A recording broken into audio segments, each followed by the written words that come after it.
Hello business warriors and welcome to the stimulus update for May 20th, 2020.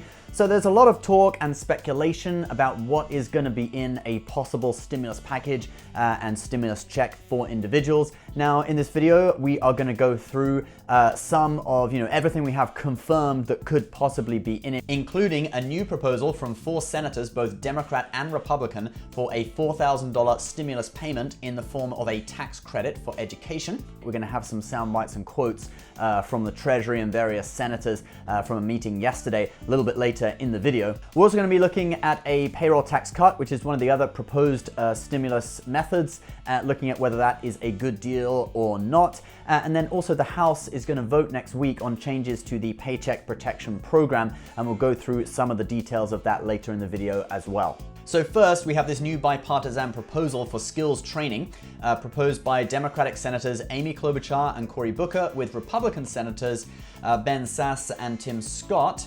They are proposing a $4,000 tax credit for training and education, and this is for Americans who have lost their jobs due to the pandemic. The tax credit would be fully refundable, which means if you haven't paid $4,000 in taxes that year, or any taxes for that matter, you'd still receive $4,000. That's what refundable means in the context of tax. This would be for things like apprenticeships and online courses. Not sure whether it would count towards a college degree, but anyway, it sounds like a good idea, and it is bipartisan, which instantly improves its chances of passing. Now let's get into talking about the mood of the Senate and if any of this stuff is going to pass. Now, as we covered last Friday, the House did pass the HEROES Act, a massive $3 trillion stimulus bill, which included various things as well as a $1,200 stimulus check for individuals. But obviously Congress has, two chambers, the House and the Senate, and Senator John Barrasso has really summed up the Senate's mood towards this bill. So let me state the obvious: what Nancy Pelosi is proposing will never pass the Senate, he says. Economists also echo this sentiment, saying that the extension on the extra $600 a week in unemployment benefits that the HEROES Act provides will basically incentivize people not to go back to work. Okay, and this is a problem for the Republican Senate. Before the coronavirus outbreak, America's unemployment rate was the lowest in 50 years. Back in 2019, at one point it was 3.5%, which was the lowest since 1969, the year we went to the moon. The current unemployment rate in the US is 14.7%, the highest since the 1940s. It's projected to possibly even rise to 20% next month, and this presents, basically the biggest economic crisis in modern history. Since the pandemic arrived in force just 2 months ago, more than 20 million people have lost their jobs, reversing nearly 10 years of job gains, said Fed Chairman Jerome Powell. Even if the House Democrats' HEROES Act passed the Senate, President Trump would still have to sign it, which he probably won't. So it really looks like that piece of legislation is dead. Senator John Kennedy says that I'd put the chance of another bill right now at way less than 50% for the foreseeable future, and saying basically that he doesn't see another bill for coronavirus relief coming before June. So why wait? Treasury Secretary Stephen Mnuchin explained this wait-and-see attitude with the fact that a lot of money has been set aside, including for unemployment, but a large chunk of that has not been distributed. Here are some statements from yesterday's quarterly CARES Act report to Congress. We have committed approximately $200 billion in credit support under the CARES Act. We have the remaining money to create or expand these programs as needed, and we continue to monitor a variety of economic sectors closely and are prepared to support these programs with the Federal Reserve as we need to move forward. Some senators also echo these concerns. And in fact, actually, more than half of it has not yet been spent or lent.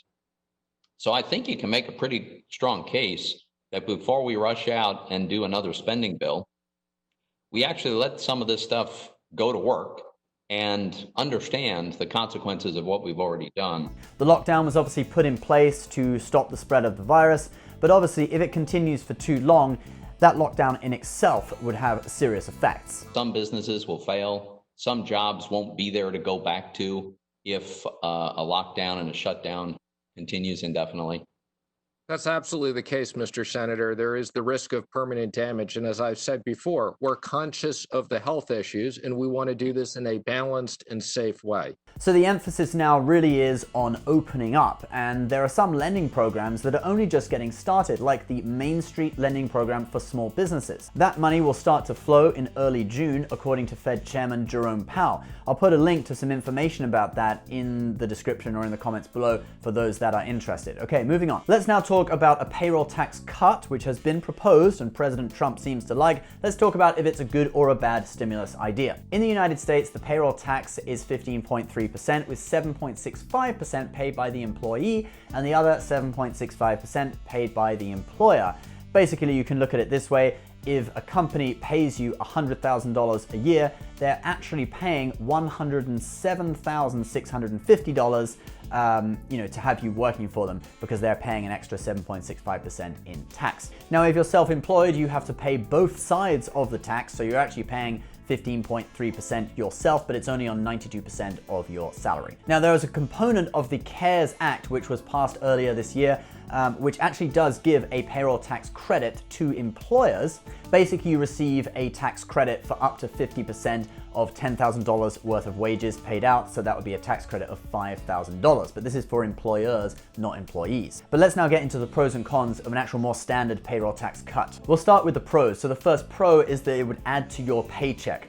So if a individual or a family was earning about $133,000 a year, which is pretty close to the highest amount you can earn while still paying the full amount of payroll taxes, because payroll taxes do stop for high earners above $137,000 a year. But anyway, just a 2% payroll tax at that level would put an extra $2,435 per year in your wallet, and that's according to a Wharton School of Business study. And there's another estimate from a different study that concluded that 121 million workers in the US would benefit from a 2% payroll tax cut, providing an annual saving of an average of $1,043. That's the average. And then the second pro would be that payroll tax cuts could provide employers with much needed liquidity, okay, and they would be less likely to lay off their employees.